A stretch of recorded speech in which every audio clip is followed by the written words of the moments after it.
ദൈവത്തിൻ്റെ അതിപരിശുദ്ധമായ നാമം ഇന്ന് പകൽക്കാലം വാഴ്ത്തപ്പെടുമാറാകട്ടെ. വീണ്ടും ഒരുമിച്ച് നിങ്ങളോടൊപ്പം ദൈവത്തിൻ്റെ വചനവുമായി നിൽക്കുവാൻ എൻ്റെ ജീവിതത്തിൽ ദൈവം എനിക്ക് വിലയേറിയ അവസരത്തിനായിട്ട് ഞാൻ ദൈവത്തെ സ്തുതിക്കുന്നു. ഇന്ന് പകൽക്കാലം ദൈവസന്നിധിയിലായിരിക്കുന്ന നമ്മൾ ഓർക്കേണ്ട ഒരു കാര്യം എന്ന് പറയുന്നത്, ഞാൻ സാധാരണ പറയാറുള്ളത് പോലെ എല്ലാ ദിനവും ദൈവത്തിൻ്റെ ദാനമാണ് എന്നുള്ളതാണ്. നമ്മളൊന്നും ഈ ഭൂമിയിൽ ഓൺ ചെയ്യുന്നില്ല, നമ്മളൊന്നിൻ്റെയും അവകാശികളല്ല. നമ്മളിൽ ദൈവം ഭരമേൽപ്പിച്ചിട്ടുള്ളത് മാത്രമാണ് നമുക്ക് ക്രയവിക്രയം ചെയ്യുവാൻ സാധിക്കുന്നത്. അതിൽ ഉൾപ്പെടുന്നതാണ് സമയം എന്നുള്ളത്. നമ്മൾ പാടുന്ന ഒരു പാട്ട് പോലെ നമ്മുടെ ജീവിതം ഇന്ന് കണ്ട് നാളെ വാടുന്ന പൂക്കളെ പോലെയാണ്. ഒരു ഗ്യാരണ്ടിയും നമ്മുടെ ലൈഫിനില്ല. ദാതാവ് നമ്മളോട് ജീവിതം ചിരിച്ചു ചോദിക്കുന്ന ഒരു ദിവസമുണ്ട്. സാധു കൊച്ചുദേശിതര പാട്ടാണല്ലോ അല്ലേ? ജീവൻ്റെ ദാതാവ് ജീവനെ ചോദിക്കുമ്പോൾ ഇല്ല ഇല്ല എന്ന് പറയുവാൻ പാലിലാർക്കും സാധ്യമല്ല.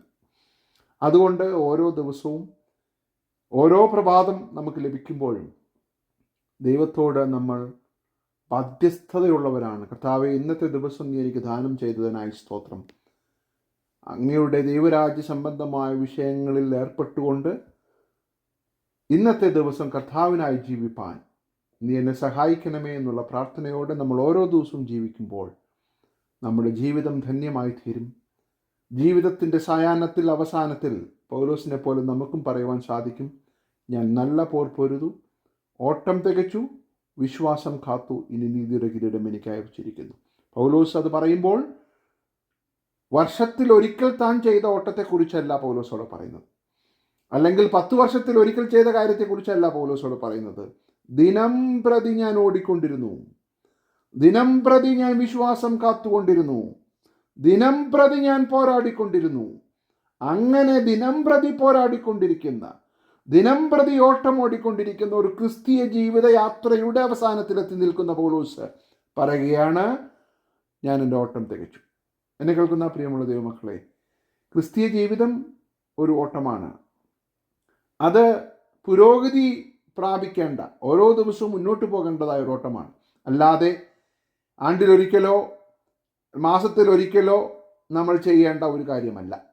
അതുകൊണ്ട് തന്നെ ആ ഒരു ബോധ്യത്തോടെ ഓരോ ദിവസവും നമ്മൾ പാടുന്ന മറ്റൊരു പാട്ടുണ്ടല്ലോ, നമ്മൾ സാധാരണ മരണസമയത്തൊക്കെ പാടുന്ന പാട്ടാണെങ്കിലും ജീവൻ്റെ സമയം, നമ്മുടെ സമയം മുന്നോട്ട് പോയിക്കൊണ്ടിരിക്കുകയാണ് അല്ലേ?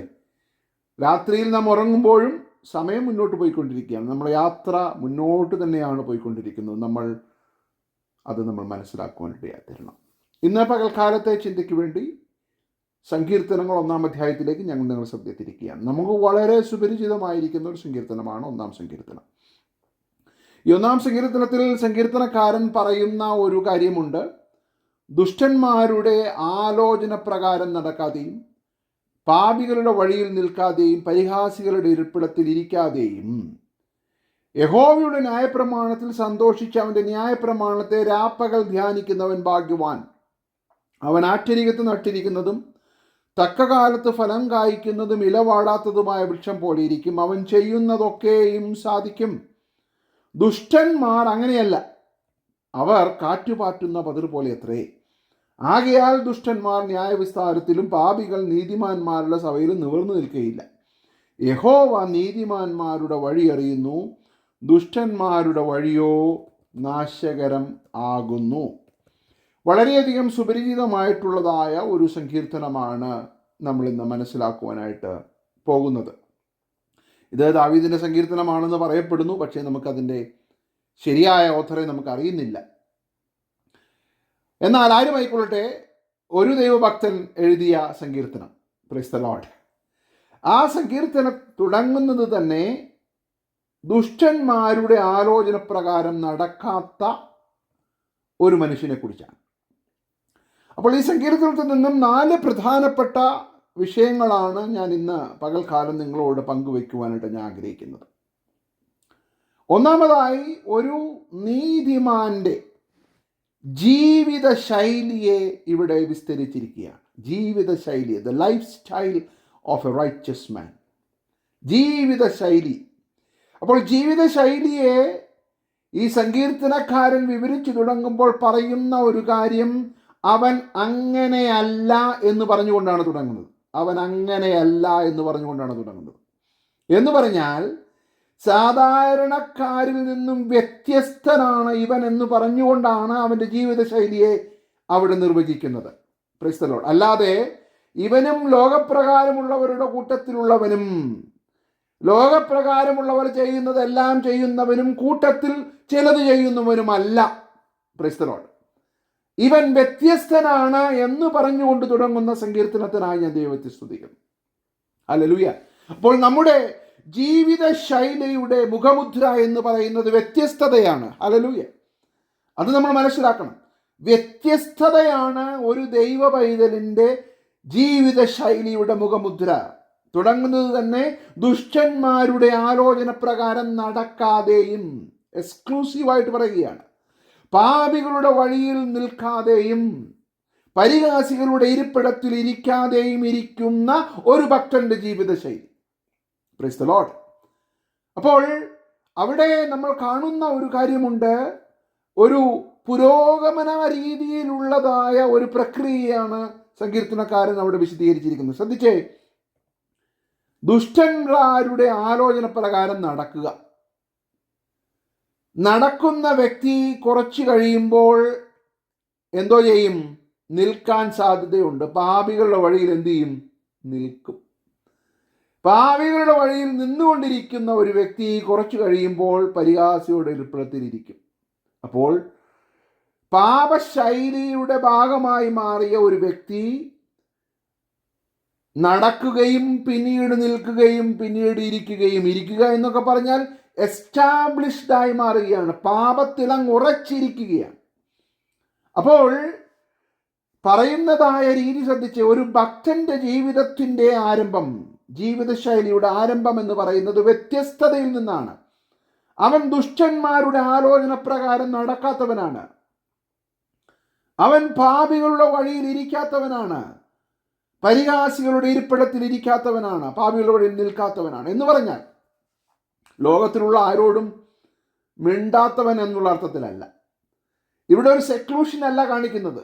ഒരു മുറിയിലിരുന്ന് മുറിയിൽ അടഞ്ഞിരുന്നു കൊണ്ട് ആരുമായി സംസർഗമില്ലാത്ത ഒരു സന്യാസ ജീവിതം നയിക്കുന്നു എന്ന് പറയുന്നത് പോലുള്ള ഒരു ജീവിത ശൈലിയല്ല ഇവിടെ പറയുന്നത്.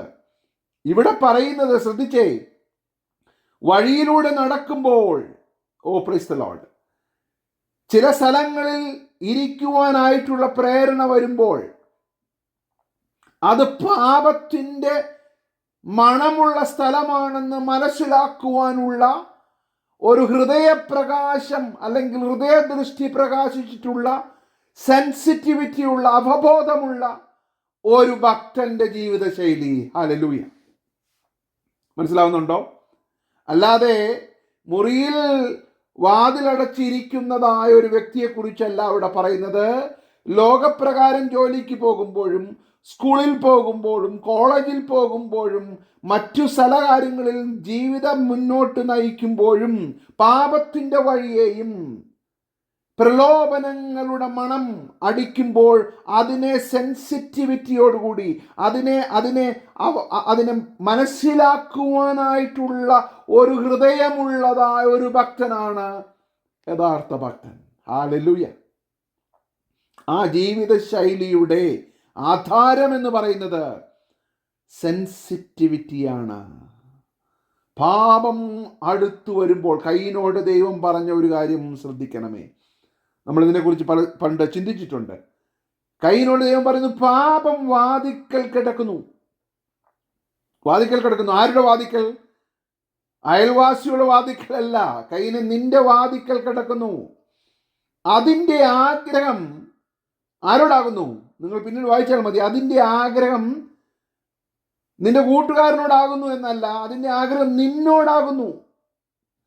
അപ്പോൾ പാപം ഇങ്ങനെ ഒരു ഭക്തനെ മുറുകെ പിടിക്കുവാൻ വേണ്ടി കാത്തിരിക്കുകയാണ്. ഒരു സിംഹത്തെ പോലെ ഗർജിച്ചു കൊണ്ട് വീഴുവാൻ, അല്ലെങ്കിൽ ഒരു പാമ്പിനെ പോലെ, ഒരു അണലിയെ പോലെ ഒളിച്ചിരുന്ന് കൊല്ലുവാൻ ശ്രമിക്കുന്ന പാപത്തിൻ്റെ ശക്തിയെ, ആ മണത്തെ പാപത്തിൻ്റെ പ്രലോഭനങ്ങളെ തിരിച്ചറിയുവാനായിട്ടുള്ള ഒരു ഭക്തന്റെ ശേഷിയാണ്. ഹല്ലേലൂയ.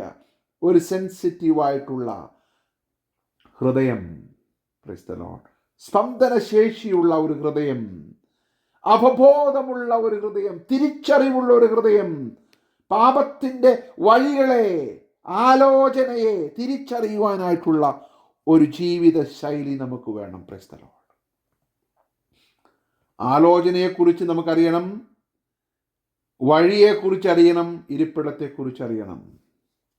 ഏതെല്ലാം മേഖലകളിൽ പാപം കടന്നു വരാമോ ആ മേഖലകളിലെല്ലാം അത് തിരിച്ചറിയുവാനുള്ള ഒരു സെൻസിറ്റിവിറ്റി ദൈവം ഈ ദിവസങ്ങളിൽ നമുക്ക് തരട്ടെ എന്ന് ഞാൻ ആത്മാർത്ഥമായിട്ട് പ്രാർത്ഥിക്കുകയാണ്. Price the Lord. അപ്പോൾ അവൻ്റെ ജീവിത ശൈലി, ഒന്നാമത്തെ കാര്യമാണ് നമ്മൾ ചിന്തിച്ചുകൊണ്ടിരിക്കുന്നത്. നിങ്ങൾ എന്നോട് കൂടെ വരുന്നുണ്ടല്ലോ. ജീവിത ശൈലിയിൽ ഒന്നാമത്തെ കാര്യം എന്ന് പറയുന്നത് പാപത്തെ തിരിച്ചറിയുവാനായിട്ടുള്ള ഒരു കഴിവ്, ഒരു സെൻസിറ്റിവിറ്റി. അതിനാണ് പരിശുദ്ധാത്മാവ് നമ്മിൽ വസിക്കുന്നത്. പരിശുദ്ധാത്മാവ് നമ്മെ എന്ത് ചെയ്യും? സകല സത്യത്തിലും വഴി നടത്തും. വഴി ഇതാകുന്നു എന്ന് പറഞ്ഞുകൊണ്ട് വഴി നടക്കുമ്പോൾ വഴിയിൽ പതിയിരിക്കുന്ന ആപത്തുകളെക്കുറിച്ച് പരിശുദ്ധാത്മാവ് നമ്മെ ഉദ്ബോധിപ്പിക്കുമ്പോൾ അതിൽ നിന്നും ഒളിഞ്ഞോടുവാൻ യോസേഫിനെ പോലെ ദൈവത്തോട് ഞാൻ എങ്ങനെ പാപം ചെയ്യുമെന്ന് പറഞ്ഞ് വഴിയെ മനസ്സിലാക്കി, പാപത്തിൻ്റെ വഴിയെ മനസ്സിലാക്കി അതിൽ നിന്നും ഓടി ഒളിച്ചതായ യോസേഫ്. അതുപോലെയുള്ള ഒരു ഭക്തന്റെ ജീവിതശൈലിയാണ് ദൈവം നമ്മൾ ആഗ്രഹിക്കുന്നത്. ദുഷ്ടന്മാരുടെ ആലോചന പ്രകാരം നടക്കാതെയും പാപികളുടെ വഴിയിൽ നിൽക്കാതെയും പരിഹാസികളുടെ ഇരിപ്പിടത്തിലിരിക്കാതെയും. അപ്പോൾ ഒരു ജീവിത ശൈലിയെ വിശദീകരിച്ചു തുടങ്ങുന്നത് വ്യത്യസ്തതയിൽ നിന്നാണ്, അല്ലാതെ സിമിലാരിറ്റിയിൽ നിന്നല്ല.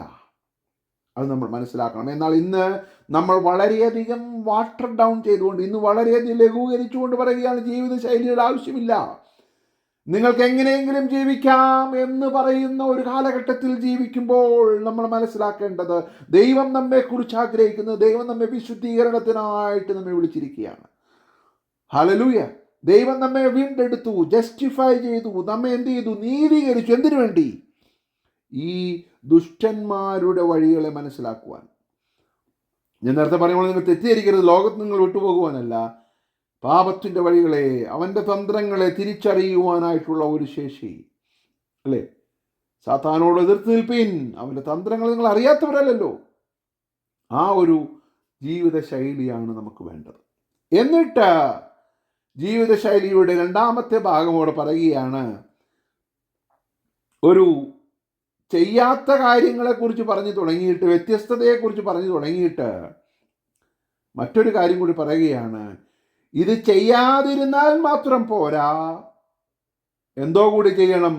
യഹോവയുടെ ന്യായപ്രമാണത്തിൽ രാപ്പകൽ ധ്യാനിക്കുന്ന മനുഷ്യൻ ഭാഗ്യവാൻ. Price the Lord. അപ്പോൾ നിങ്ങൾ ഈ വഴികളെ, ദുഷ്ടന്മാരുടെ ആലോചന പ്രകാരം നടക്കാതെയും പാപികളുടെ വഴിയിൽ നിൽക്കാതെയും പരിഹാസികളുടെ ഇരിപ്പിടത്തിൽ ഇരിക്കാതെയും ഉള്ളൊരു ജീവിത ശൈലി എന്ന് പറയുന്നത് ചുമ്മാതിരിക്കുന്ന ശൈലിയല്ല. അത് ചെയ്യാതിരിക്കുമ്പോൾ അതിനേക്കാൾ ഉത്തമമായത് ചെയ്യുവാനായിട്ടുള്ള ഒരു ഉത്തരവാദിത്വം നമുക്കുണ്ട്. അതാണ് അവൻ്റെ വചനത്തിൽ രാപ്പകൽ ധ്യാനിക്കുക എന്ന് പറയുന്നത്. അപ്പോൾ ഒരു ജീവിത ശൈലിയുടെ ഒരു നാണയത്തോട് നമ്മൾ ഉപമിക്കുകയാണെങ്കിൽ രണ്ട് സൈഡുള്ള ഒരു നാണയം, the two sides of the coin. ഒന്ന്, പാപത്തിൻ്റെ വഴികളോട് വിട പറയുക, ദുഷ്ടന്മാരുടെ ആലോചനയെ തിരിച്ചറിയുക, പരിഹാസികളുടെ ഇരിപ്പിടത്തെ തിരിച്ചറിയുക. അതുമാത്രമല്ല, മറു സൈഡിൽ ദൈവത്തിൻ്റെ വചനത്തിൽ ആനന്ദിക്കുക. ഇത് രണ്ടും ഒരുമിച്ച് പോകുമ്പോഴാണ് ഒരു ഭക്തന്റെ ജീവിത ശൈലി പൂർത്തീകരിക്കപ്പെടുന്നത്, അല്ലെങ്കിൽ ക്രമീകരിക്കപ്പെടുന്നത്. എങ്കിൽ മാത്രമേ പുരോഗതി പ്രാപിക്കുവാൻ നമുക്ക് സാധിക്കുകയുള്ളൂ. പലപ്പോഴും നമുക്ക് സംഭവിക്കുന്നത്, പാപത്തിൽ നിന്ന് നമ്മൾ ഒളിച്ചോടാൻ ശ്രമിക്കുകയും ദൈവവചനത്തോട് അടുക്കാതിരിക്കുകയും ചെയ്യുന്നത് ആപത്താണ്. പൗലോസ് തിമോഥെയോസിനോട് പറയുന്ന ഒരു ഭാഗം ശ്രദ്ധേയമാണ്. 2 തിമോഥെയോസ് അതിൻ്റെ 3-ാം അധ്യായത്തിലേക്ക് നമ്മൾ ശ്രദ്ധത്തിരിക്കുക. 2 തിമോഥെയോസ് 3-ാം അധ്യായം നമുക്കൊന്ന് വായിക്കാം. 2 തിമോഥെയോസ് 3-ന്റെ അതിൻ്റെ 10-ാമത്തെ വാക്യം. 2 തിമോഥെയോസ് 3-ന്റെ 10. പൗലോസ് തിമോഥെയോസിനോട് പറയുകയാണ്, തിമോഥെയോസേ, നീയോ എന്തു ചെയ്യണം? നീ ഇവ പിന്തുടരണം, നീ ഇവ പിന്തുടരണം എന്നാണ് അവിടെ പറയുന്നത്. 3-ാം അധ്യായത്തിൻ്റെ ആരംഭം മുതൽ കാണുമ്പോൾ അന്ത്യകാലത്ത് ദുർഘട സമയങ്ങളൊക്കെ വരും, മനുഷ്യർ സ്വസ്നേഹികളാകും, ഇതൊക്കെ അവിടെ സംഭവിക്കുന്ന കാര്യമാണ്. എന്നാൽ അങ്ങനെ പറഞ്ഞു വന്നിട്ട്, വ്യത്യസ്തതയെക്കുറിച്ച് പറഞ്ഞു വന്നിട്ട് 10-ാം വാക്യത്തിൽ പറയുകയാണ്, നീയോ, ഓ പ്രൈസ് ദി ലോർഡ്, നീയോ എന്തോ ചെയ്യണം? നീ അന്ത്യകാലത്തുള്ള ദുർഘട സമയങ്ങളിൽ പെടാതിരിക്കണമെങ്കിൽ മേൽപ്പറഞ്ഞ കാര്യങ്ങൾ, ഭക്തിയുടെ വേഷം ധരിച്ച് അതിൻ്റെ ശക്തിയെ ത്യജിക്കുന്നവരായിരിക്കുന്ന ഒരു സമൂഹത്തിൽ അതിൽ നിന്ന് വ്യത്യസ്തനാകണമെങ്കിൽ നീ എന്ത് ചെയ്യണം? എൻ്റെ ഉപദേശം, നടപ്പ്, ഉദ്ദേശം, വിശ്വാസം, ദീർഘക്ഷമ, സ്നേഹം, സഹിഷ്ണുത എന്നിവ നീ പിന്തുടരണം. അപ്പോൾ ചെയ്യാതിരുന്നാൽ മാത്രം പോരാ, നമ്മൾ സംതിങ് വി ഷുഡ് പെർസ്യൂ. അപ്പോൾ വിട്ടുപോകുക, പെർസ്യൂ ചെയ്യുക, രണ്ടും അതിൻ്റെ ഭാഗമാണ്. ഇവ വിട്ട് നീ ഓടി, നീയോ ദൈവത്തിൻ്റെ മനുഷ്യനായുള്ളവേ, നീ ഇവ വിട്ട് ഓടി എന്ത് ചെയ്യണം? നീ ദൈവത്തെ പിന്തുടരണം. അതാണ് പൗലോസ് തിമോഥെയോസിനോട് പറയുന്നത്. ഇപ്പോൾ സങ്കീർത്തനക്കാരൻ പറയുകയാണ്, യഹോവയുടെ വചനത്തിൽ രാപ്പകൽ ധ്യാനിക്കുന്ന മനുഷ്യൻ ഭാഗ്യവാൻ. അപ്പോൾ നമ്മുടെ ജീവിത ശൈലിയെക്കുറിച്ച് ഇന്ന് പകൽക്കാലം നമുക്കൊന്ന് ചിന്തിക്കാം. കർത്താവേ, ഒരു വ്യത്യസ്തതയുള്ളവനായിട്ടാണോ ഞാൻ ജീവിക്കുന്നത്? എന്നെക്കുറിച്ച്, എൻ്റെ ജീവിത ശൈലിയെ ഒന്ന് നിർവചിക്കുവാൻ ഞാൻ ശ്രമിക്കുമ്പോൾ ദുഷ്ടന്മാരുടെ ആലോചന പ്രകാരം നടക്കാതെയും പാപികളുടെ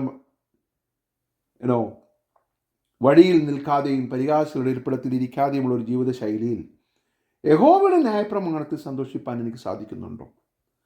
1 തിമോഥെയോസ് 6:11 ഇങ്ങനെയാണ് പറയുന്നത്, you man of God flee from all those things. Not only fleeing from all these things but pursue righteousness. നീ വിട്ട് ഓടിയാൽ മാത്രം പോരാ, നീ എന്ത് ചെയ്യണം? നീതിയെ പിന്തുടരുക കൂടെ ചെയ്യണം.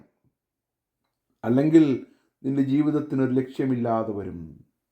അപ്പോൾ എന്തിനാണ് ദുഷ്ടന്മാരുടെ വഴിയിൽ നിന്നും പരിഹാസികളുടെ ഇരിപ്പിടത്തിൽ ഇരിക്കാതെയും ഒക്കെ ചെയ്യുന്നതിനെന്നർത്ഥം? എന്തിനാണെന്ന് ചോദിച്ചാൽ, യഹോവയുടെ ന്യായപ്രമാണത്തിൽ ധ്യാനിക്കുന്ന മനുഷ്യൻ ഭാഗ്യവാൻ. ഹല്ലേലൂയ. അവിടെയാണ് ആ ജീവിത ശൈലിയുടെ മനോഹാരിത വെളിപ്പെടുന്നത്. Praise the lord. ഇനി ഞാൻ മറ്റൊരു ഭാഷയിൽ പറഞ്ഞാൽ, യഹോവയുടെ ന്യായപ്രമാണത്തിൽ രാപ്പകൽ ധ്യാനിക്കുമ്പോൾ, യഹോവയുടെ ന്യായപ്രമാണം ഉള്ളിൽ സംഗ്രഹിച്ചു വയ്ക്കുമ്പോൾ ദുഷ്ടന്മാരുടെ വഴി തിരിച്ചറിയുവാൻ നിനക്ക് സാധിക്കും. പരിഹാസികളുടെ ഇരിപ്പിടം നിനക്ക് തിരിച്ചറിയുവാൻ സാധിക്കും. ഹല്ലേലൂയ. ആ ഒരു സെൻസിറ്റിവിറ്റി ഉള്ള ഹൃദയം, ഹല്ലേലൂയ, ആ പ്രതികരണശേഷിയുള്ള ഹൃദയത്തിൻ്റെ ഉടമയാകുന്നത് നീ ദൈവവചനമുള്ളിൽ സൂക്ഷിക്കുമ്പോഴാണ്. സങ്കീർത്തനം 118 പറയുന്നത് പോലെ, ഞാൻ നിന്നോട് പാപം ചെയ്യാതിരിക്കേണ്ടതിനെ നിന്റെ വചനത്തെ ഞാൻ എൻ്റെ ഉള്ളിൽ സംഗ്രഹിച്ചു. അപ്പോൾ ജീവിതശൈലിയുടെ ഭാഗമെന്ന് പറയുന്നത് യഹോവയുടെ ന്യായപ്രമാണത്തിൽ സന്തോഷിച്ച് അവൻ്റെ ന്യായപ്രമാണത്തെ രാപ്പകൽ നമ്മൾ ധ്യാനിക്കുമ്പോൾ, രാപ്പകൽ ധ്യാനിക്കുക എന്ന് പറഞ്ഞാൽ ബൈബിള് വായിച്ചുകൊണ്ട് വീട്ടിലിരിക്കുക എന്നുള്ള അർത്ഥത്തിലല്ല. നമ്മുടെ ഹൃദയം ദൈവവചനത്താൽ നിറയുമ്പോൾ, ദൈവവചനത്താൽ നയിക്കപ്പെടുമ്പോൾ, വഴിയിൽ ഒരു ദുഷ്ടൻ്റെ ആലോചന കേൾക്കുമ്പോൾ നമുക്ക് തിരിച്ചറിയാൻ സാധിക്കും. ഒരു പരിഹാസിയുടെ ഇരിപ്പിടം കാണുമ്പോൾ തിരിച്ചറിയാൻ സാധിക്കും. പാപിയുടെ വഴിയുടെ മണം വരുമ്പോൾ നമുക്ക് തിരിച്ചറിയാൻ സാധിക്കും. കാരണം 24/7 ഈ വചനം നമ്മിൽ ക്രിയ ചെയ്തുകൊണ്ടിരിക്കുകയാണ്. ഒരു ഭക്തൻ്റെ ജീവിതശൈലി. ഞാൻ മുന്നോട്ട് പോകട്ടെ. രണ്ടാമതായിട്ട് അവിടെ കാണുന്നത് ഒരു ഭക്തനെ കുറിച്ചുള്ള ദൈവത്തിൻ്റെ ഉറപ്പ്. ദൈവം അല്ലെങ്കിൽ ഭക്തൻ്റെ ആ ഉറപ്പ് അല്ലെങ്കിൽ അഷ്വറൻസ് എന്താണ് അവിടെ പറയുന്നത്? അവൻ ആശ്ചര്യത്ത് നട്ടിരിക്കുന്നതും തക്കകാലത്ത് ഫലം കായ്ക്കുന്നതും ഇലവാടാത്തതുമായ വൃക്ഷം പോലെ ഇരിക്കും, അവൻ ചെയ്യുന്നതൊക്കെയും സാധിക്കും. അവിടെ പറയുന്നത് ഈ ഭക്തനായ മനുഷ്യൻ ആരോട് തുല്യനാണ്? നട്ടിരിക്കുന്ന ഒരു വൃക്ഷത്തോട് തുല്യനാണ്. എവിടെയാണ് ഈ വൃക്ഷം നട്ടിരിക്കുന്നത്? ആശ്ചര്യത്താണ് നട്ടിരിക്കുന്നത്. അല്ലാതെ വഴിയിൽ പോകുന്ന സ്ഥലത്തല്ല, അച്ചരികത്ത് നട്ടിരിക്കുന്നു എന്ന് പറയുന്നതിൻ്റെ ഉദ്ദേശം നമുക്ക് മനസ്സിലാകുന്ന ഭാഷയിൽ ഞാൻ പറഞ്ഞാൽ നമുക്കൊരു ഉടമസ്ഥനുണ്ട്. ഹല്ലേലൂയ. നമുക്കൊരു ഉടമസ്ഥനുണ്ട്. നമ്മൾ അറിയാതെ വളർന്നു വന്ന ഒരു കുറ്റിച്ചെടിയല്ല.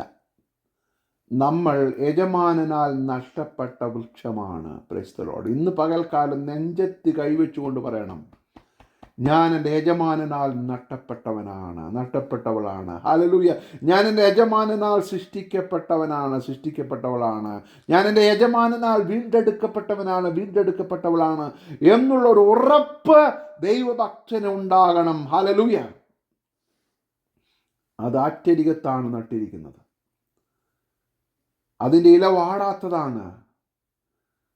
കാറ്റും പ്രതികൂലങ്ങളും ഒക്കെ ആഞ്ഞടിക്കുമ്പോൾ ഒരു പക്ഷേ വൃക്ഷം അങ്ങോട്ടും ഇങ്ങോട്ടുമൊക്കെ ഇച്ചിരി ചാഞ്ഞു പോയേക്കാം. പക്ഷേ വൃക്ഷം കടപുഴകി വീഴുന്നില്ല. നാളെ വന്ന് നോക്കിയാലും ഈ ഭക്തനെ, ഏത് ഭക്തനെ, ദുഷ്ടന്മാരുടെ ആലോചന പ്രകാരം നടക്കാതെയും പാപികളുടെ വഴിയിൽ ഇരിക്കാതെയും പരിഹാസമുള്ള ഇരിപ്പിടത്തിൽ ഇരിക്കാതെയും ദൈവവചനത്തെ ധ്യാനിച്ചുകൊണ്ട് മുന്നോട്ട് പോകുന്ന ഒരു ഭക്തന് ഒരു പെർമനന്റ് അഡ്രസ് ഉണ്ട്.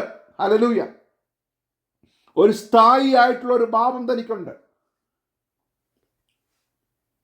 പെർമനന്റ് അഡ്രസ് ഉള്ള ഒരു വ്യക്തിയുമായിട്ട് മാത്രമേ നമുക്ക് കമ്മ്യൂണിക്കേറ്റ് ചെയ്യാനായിട്ട് പറ്റത്തുള്ളൂ, അല്ലേ? എല്ലാ ദിവസവും അഡ്രസ്സ് മാറ്റിക്കൊണ്ടിരിക്കുന്ന ഒരു വ്യക്തിയുമായിട്ട് നമുക്ക് കമ്മ്യൂണിക്കേറ്റ് ചെയ്യാൻ പറ്റുമോ? പറ്റത്തില്ല. നട്ടിരിക്കുന്ന വൃക്ഷമാണ്. അത് ആറ്റരികത്ത് നട്ടിരിക്കുന്ന വൃക്ഷമാണ്. Praise the lord. ആവശ്യമുള്ളപ്പോൾ വെള്ളം വലിച്ചെടുത്തുകൊണ്ട്, നറിഷ്മെൻറ്റ് വലിച്ചെടുത്തുകൊണ്ട്, ഹല്ലേലൂയ, പുഷ്ടിയോടെ ജീവിക്കുവാൻ ദൈവം തിരഞ്ഞെടുത്തിട്ടുള്ള ഒരു വൃക്ഷമാണ്. അതാണ് നമ്മുടെ ഉറപ്പ്. നമുക്ക് ധൈര്യത്തോടെ പറയാൻ സാധിക്കണം, കാറ്റും കൊടുങ്കാറ്റും വന്നാലും ഇതിൻ്റെ വേര് ആഴത്തിലിറങ്ങിയിരിക്കുന്നത് കൊണ്ട് ഒരുപക്ഷെ ഇച്ചിരിയൊക്കെ ആടി ഒലയുവാൻ സാധ്യതയുണ്ട്, എന്നാൽ കടപുഴകി വീഴുവാൻ ഇടയായിത്തീരുകയില്ല. ഈ നട്ട യജമാനൻ എന്നെ നട്ടിരിക്കുന്നത് വളരെ ശക്തമായിട്ടാണ്. ആ ഒരു ഉറപ്പ് നമുക്കുണ്ടോ? ആ ഒരു ഭക്തൻ്റെ ഉറപ്പ് നമുക്കുണ്ടോ? എന്നാൽ ദുഷ്ടന്മാർ അങ്ങനെയല്ല. അവർ കാറ്റുവാറ്റുന്ന കതിർ പോലെ എത്ര എന്ന് പറഞ്ഞാൽ, ഇന്ന് കാണുന്ന കാറ്റിൻ്റെ ദിശയനുസരിച്ച് മുന്നോട്ട് പോകുന്ന ഒരു ദുഷ്ടൻ എന്ന് പറയുമ്പോൾ സബ്ജക്റ്റീവ് എന്നുള്ളതിനേക്കാൾ ഉപരിയായിട്ട് അവിടെ നമ്മൾ കാണേണ്ടത് ഒരു ജീവിതശൈലിയാണ്.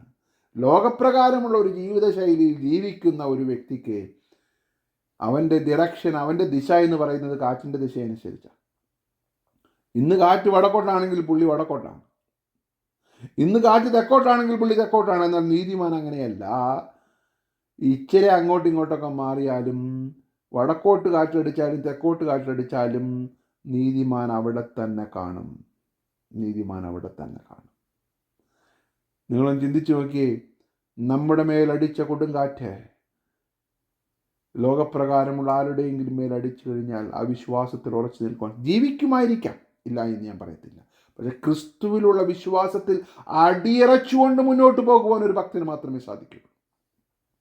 ഇയ്യോബിൻ്റെ ജീവിതത്തിൽ ഈ വലിയ കൊടുങ്കാറ്റ് ആഞ്ഞടിച്ചപ്പോൾ ഇയ്യോബ് പറയുന്ന ഒരു കാര്യമുണ്ട്, യഹോവ തന്നു, യഹോവ എടുത്തു, യഹോവയുടെ നാമം വാഴ്ത്തപ്പെടുമാറാകട്ടെ. ഈ വൃക്ഷം ആശ്ചര്യത്ത് നട്ടിരിക്കുന്ന വൃക്ഷമായതുകൊണ്ട് ഇതിനെ പറിച്ചു നടുവാൻ ആർക്കും സാധ്യമല്ല. സാത്താനെ, നിനക്ക് ഇതിനെ കുലുക്കുവാൻ സാധിക്കുമെന്നാൽ പറിക്കുവാൻ സാധ്യമല്ല. ഹല്ലേലൂയ. ഞാനതൊന്ന് റിപ്പീറ്റ് ചെയ്യാൻ ആഗ്രഹിക്കുകയാണ്. സാത്താനെ, നിനക്ക് ഇതിനെ കുലുക്കുവാൻ സാധിക്കും, പക്ഷെ പറിക്കുവാൻ സാധ്യമല്ല. ഇത് യജമാനനാൽ നഷ്ടപ്പെട്ടിരിക്കുന്ന ഒരു വൃക്ഷമാണ്. ഇതിനൊരു ജീവിത ശൈലിയുണ്ട്, ഇതിനൊരു പെർമനന്റ് അഡ്രസ് ഉണ്ട്, ഇതിനൊരു സ്ഥായിയായിട്ടുള്ളൊരു ഭാവമുണ്ട്. എന്നെ കേൾക്കുന്ന പ്രിയമുള്ള ദൈവമക്കളെ, അതുകൊണ്ടാണ് പല പാട്ടുകളും ഈ ഒരു പൊസിഷനിൽ നിന്നാണ് ഉത്ഭവിച്ചിട്ടുള്ളത്. ദുഃഖത്തിൻ്റെ പാനപാത്രം കർത്താവിൻ്റെ കയ്യിൽ തന്നാൽ സന്തോഷത്തോടെ, അത് ഈ ഒരു ഭക്തന് മാത്രമേ പാടുവാൻ സാധിക്കുള്ളൂ. സന്തോഷത്തോടെ അത് ഞാൻ വാങ്ങിക്കുടിക്കും. ആശ്ചര്യത്തിൽ നട്ടിരിക്കുന്ന വൃക്ഷമുള്ള ആ ഒരു ഭക്തന് മാത്രമേ അത് സാധിക്കത്തുള്ളൂ. Price the Lord. കഷ്ടതയിലും പാടുവാൻ എത്രയോ ധന്യമായ പാട്ടുകൾ.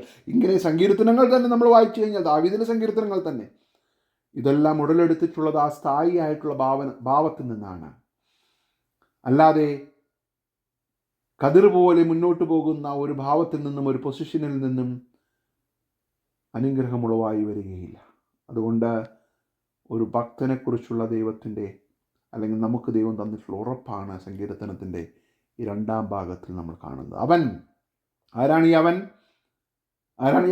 1-ാം വാക്യം ചേർത്ത് വായിക്കണം.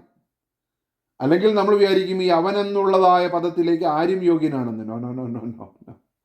ഈ അവനെന്ന് പറയുമ്പോൾ ഞാനൊന്ന് വായിക്കാം. ദുഷ്ടന്മാരുടെ ആലോചനപ്രകാരം നടക്കാത്തവൻ, പാപികളുടെ വഴിയിൽ നിൽക്കാത്തവൻ, പരിഹാസത്തിലിരിക്കാതെയും യഹോവയുടെ ന്യായപ്രമാണത്തിൽ സന്തോഷിച്ച് അവൻ്റെ ന്യായപ്രമാണത്തെ രാപ്പകൽ ധ്യാനിക്കുന്നവൻ ആശ്ചര്യത്തിനട്ടിരിക്കുന്നതും തക്ക കാലത്ത് ഫലം കായ്ക്കുന്നതുമായ വൃക്ഷം പോലെ ഇരിക്കും. ഇപ്പോൾ വളരെ ക്ലിയർ ആയല്ലോ അല്ലേ? അപ്പോൾ ചേർത്ത് വായിക്കണം. ന്യായപ്രമാണം സന്തോഷിച്ച് അവൻ്റെ ന്യായപ്രമാണത്തെ രാപ്പകൽ ധ്യാനിക്കുന്നവൻ ആശ്ചര്യത്തിനട്ടിരിക്കുന്നതും തക്ക കാലത്ത് ഫലം കായ്ക്കുന്നതും ഇലവാഴത്തുമായ വൃക്ഷം പോലെ. അവൻ ചെയ്യുന്നതൊക്കെയും സാധിക്കുമെന്ന് പറയുന്നതിൻ്റെ അർത്ഥം അവൻ ദൈവഹിതത്തിൽ മുന്നോട്ട് പോകുന്നത് കൊണ്ട് ദൈവഹിതപ്രകാരമുള്ള അവൻ്റെ ജീവിതത്തിലൂടെ നിവർത്തീകരിക്കപ്പെടും. കാരണം രാപ്പകൽ ദൈവവചനം ധ്യാനിക്കുന്നവൻ, രാപ്പകൽ ദൈവത്തിൻ്റെ ഇഷ്ടത്തിനായി സമർപ്പിക്കുന്നവൻ ദൈവത്തിൻ്റെ ഹിതം പ്രവർത്തിച്ചുകൊണ്ടേയിരിക്കും. ആ ദൈവത്തിൻ്റെ ഹിതം അവൻ്റെ ജീവിതത്തിലൂടെ സാധ്യമായിക്കൊണ്ടേയിരിക്കും. എത്രയോ ധന്യമായൊരു ജീവിതമാണ്. അതുകൊണ്ട് പ്രയാസങ്ങൾ, പ്രതികൂലങ്ങൾ വരികയില്ല എന്നല്ല അവിടെ പറഞ്ഞിട്ടുള്ളത്. ആശ്ചര്യത്തിനട്ടതിൻ്റെ കാരണം ഉറച്ചു നിൽക്കുവാനാണ്.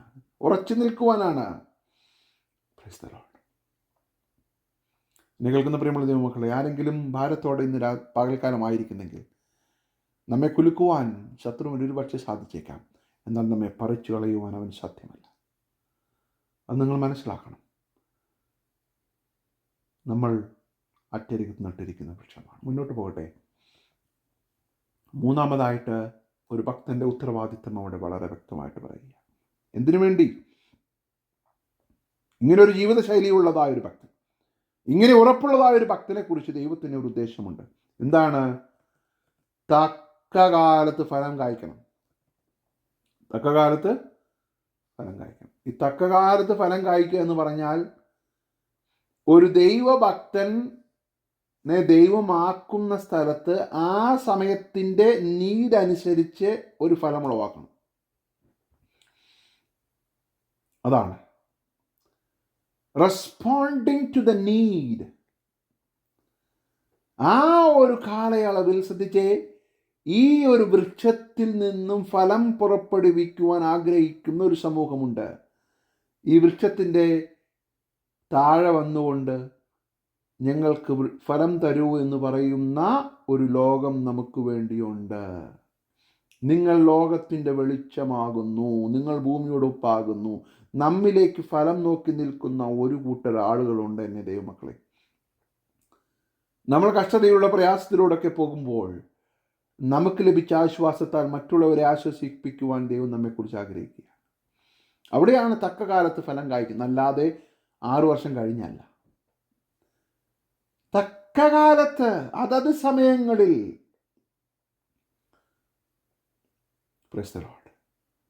നമ്മൾ സെൻസിറ്റീവായിട്ടുള്ള ഹൃദയം പാപത്തോടുള്ള ബന്ധത്തിലൊക്കെ ഉള്ളപ്പോൾ തന്നെ ദൈവരാജ്യ സംബന്ധമായ വിഷയങ്ങളോട് നമ്മൾ പ്രതികരിക്കണം. ഒരു നീഡ്, ഒരു ആവശ്യം വരുമ്പോൾ നമ്മൾ അതിനോട് പ്രതികരിക്കണം. നമ്മളെ അതിനു വേണ്ടി വിളിച്ചിട്ടുള്ളവരാണ്. നമ്മളിന്ന് പല മിഷണറിമാരെ ഓർത്ത് പ്രാർത്ഥിച്ചു. അവരെല്ലാം യെസ് പറഞ്ഞവരാണ്. ഞാനൊന്ന് ഓർക്കുന്നു, ഞാനൊരു ഫ്ലൈറ്റിൽ യാത്ര ചെയ്ത് വരുമ്പോൾ പെട്ടെന്ന് ഒരു യാത്രക്കാരനൊരു പ്രയാസം ഉണ്ടായി. അവിടെ അനൗൺസ് ചെയ്തു, ഈ വിമാനത്തിൽ മെഡിക്കൽ സംബന്ധമായി ജോലി ചെയ്യുന്നവർ ആരെങ്കിലും ഉണ്ടോ? ഒരു ചോദ്യമാണ്. ഉടനെ ആ വിമാനത്തിലുള്ള ഒരു ഡോക്ടർ കൈപൊക്കി. ഞാനിങ്ങനെ ചിന്തിക്കുകയായിരുന്നു, ആ ഡോക്ടർക്ക് വേണമെങ്കിൽ കൈപൊക്കാതിരിക്കാം. ഒരു പക്ഷേ ആ ഫ്ലൈറ്റിൽ മറ്റു ഡോക്ടർമാരും ഉണ്ടായിരുന്നിരിക്കാം. എന്നാൽ ആ ആവശ്യത്തിന് വേണ്ടി പ്രതികരിച്ച ഒരൊറ്റ വ്യക്തി മാത്രമേ. എന്ത് സംഭവിച്ചു എന്ന് ചോദിച്ചാൽ, ആ വ്യക്തി യെസ് പറഞ്ഞതുകൊണ്ട് ആ ഫ്ലൈറ്റ് യാത്ര തീരുന്നത് വരെ തനിക്ക് ഈ രോഗിയെ ശുശ്രൂഷിക്കേണ്ടതായിട്ട് വന്നു. വ്യത്യാസം എന്താണ്? ഒരുപക്ഷെ 5 ഡോക്ടർമാർ ആ വിമാനത്തിലുണ്ടായിരിക്കാം, നമുക്കറിയത്തില്ല. ഡോക്ടറായതുകൊണ്ടല്ല അവിടെ വ്യത്യസ്തതയുണ്ടായത്. ഡോക്ടറായിരിക്കുകയും ആ പ്രത്യേകമായ ആവശ്യത്തോട് പ്രതികരിക്കുകയും ചെയ്തതുകൊണ്ടാണ്. തക്ക കാലത്ത് ഫലം കായ്ക്കുക എന്ന് പറഞ്ഞാൽ അതാണ് ഒരു ഭക്തനെ സംബന്ധിച്ചിടത്തോളം. ഇമ്മീഡിയറ്റ് ആയിട്ട് റെസ്പോണ്ട് ചെയ്യുകയാണ്. യെശയ്യാ പറഞ്ഞ പോലെ അടിയനിതാ. എസ്തേറിനോട് മൊർദെഖായി പറഞ്ഞു, തക്ക കാലത്ത് ഫലം കായ്ക്കേണ്ടതിനാണ് ഞാൻ നിന്നെ ഈ കൊട്ടാരത്തിൽ കൊണ്ടുവന്നിട്ടുള്ളത്. നീ ഈ സമയത്ത് മിണ്ടാതിരുന്നാൽ ഒരു ഭക്തനെ സംബന്ധിച്ചിടത്തോളം നീ പരാജയപ്പെടുകയാണ്. നീ സമയത്ത് മിണ്ടാതിരുന്നാൽ, നീ സമയത്ത് ഫലം കൊടുക്കാതിരുന്നാൽ നിന്റെ ഐഡന്റിറ്റിക്ക് തന്നെ അതൊരു മോശമാണ്. പിന്നെ നീ ഒരു വൃക്ഷമാണെന്ന് പറഞ്ഞിരുന്നുള്ളൂ. അതൊരു ആറ്റരികത്ത് നട്ടിരിക്കുന്ന വൃക്ഷവും ഫലം കൊടുക്കാതിരിക്കുന്നതും ഒരുമിച്ച് മുന്നോട്ട് പോകുന്നതായ ഒരു ചേർച്ചയുള്ള കാര്യമല്ല. A tree planted by water supposed to produce fruits. ആറ്റരികത്ത് നട്ടിരിക്കുന്ന വൃക്ഷവും ഫലം കായ്ക്കാത്ത വൃക്ഷവും ഒരുമിച്ച് പോകുകയില്ല. ആറ്റരികത്ത് നട്ടിരിക്കുന്ന വൃക്ഷം ഫലം പുറപ്പെടുവിച്ചുകൊണ്ടേയിരിക്കും. ഇതൊന്ന് ചേർത്ത് വായിച്ചേ. ജീവിതത്തിൻ്റെ എല്ലാ ദിവസങ്ങളിലും 365 ദിവസവും 24 മണിക്കൂറും. നിങ്ങളൊന്ന് ശ്രദ്ധിക്കണം. അടുത്ത വാചകങ്ങൾ ഞാൻ പറയാൻ പോകുന്നത്. 365 ദിവസവും 24 മണിക്കൂറും ദുഷ്ടന്മാരുടെ ആലോചന പ്രകാരം നടക്കാതെയും പാപികളുടെ വഴിയിൽ നിൽക്കാതെയും പരിഹാസികളുടെ ഇരിപ്പിടത്തിൽ ഇരിക്കാതെയും ദൈവവചനം ധ്യാനിച്ചുകൊണ്ട് ആശ്ചര്യത്തിൽ നട്ടിരിക്കുന്ന വൃക്ഷം ഫലം കായ്ച്ചുകൊണ്ടേയിരിക്കും. അതാണൊരു ഭക്തൻ. Price the Lord. അതാണൊരു ഭക്തൻ. എല്ലാം ചേർത്ത് വായിക്കണം. എന്തിനു വേണ്ടിയാണ് ദുഷ്ടന്മാർ ആലോചനപ്രകാരം നടക്കാതെയൊക്കെ ഇരിക്കുന്നതിൻ്റെ അർത്ഥം? നമുക്ക് തന്നെ ഒരു വലിയൊരു പേര് വരുത്തി കൂട്ടാനൊന്നുമല്ല. യഹോവയുടെ വചനത്തിൽ ന്യായപ്രമാണത്തിൽ ധ്യാനിക്കുന്ന എന്തിനാണ്?